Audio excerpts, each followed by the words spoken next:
తిరుమలలో నకిలీ ప్రత్యేక ప్రవేశ దర్శనం టికెట్లతో భక్తులకు శ్రీవారి దర్శనం కల్పిస్తున్న వ్యవహారం ఇప్పుడు వెలుగులోకి వచ్చింది.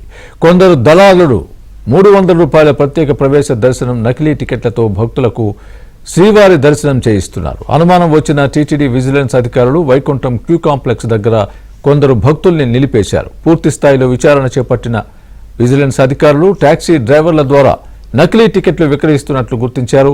విచారణలో మరో 5గురు నిందితుల్ని అధికారులు గుర్తించారు. వారిలో ప్రత్యేక ప్రవేశ దర్శనం కౌంటర్ ఉద్యోగి లక్ష్మీపతి, ఫైర్ డిపార్ట్మెంట్ ఉద్యోగి మణికంఠ, భానుప్రకాష్తో పాటు టాక్సీ డ్రైవర్లు శశి, జగదీష్ ఉన్నారు. లక్ష్మీపతి విధుల్లో ఉన్నప్పుడు నకిలీ టికెట్లతో దర్శనానికి పంపుతున్నట్లు గుర్తించారు. మణికంఠ సాయంతో నకిలీ టికెట్లు తయారు చేస్తున్నారని, టాక్సీ డ్రైవర్లు శశి, జగదీష్ ద్వారా భక్తులకు టికెట్లు విక్రయిస్తున్నట్లు తేల్చారు. హైదరాబాద్, ప్రొద్దుటూరు, బెంగళూరుకు చెందిన 11 మంది భక్తుల నుంచి 19,000 వసూలు చేసినట్లు విచారణలో వెల్లడైంది. ప్రస్తుతం ఈ 5గురు నిందితుల్ని టీటీడీ విజిలెన్స్ అధికారులు, 1 టౌన్ పోలీసులు విచారిస్తున్నారు.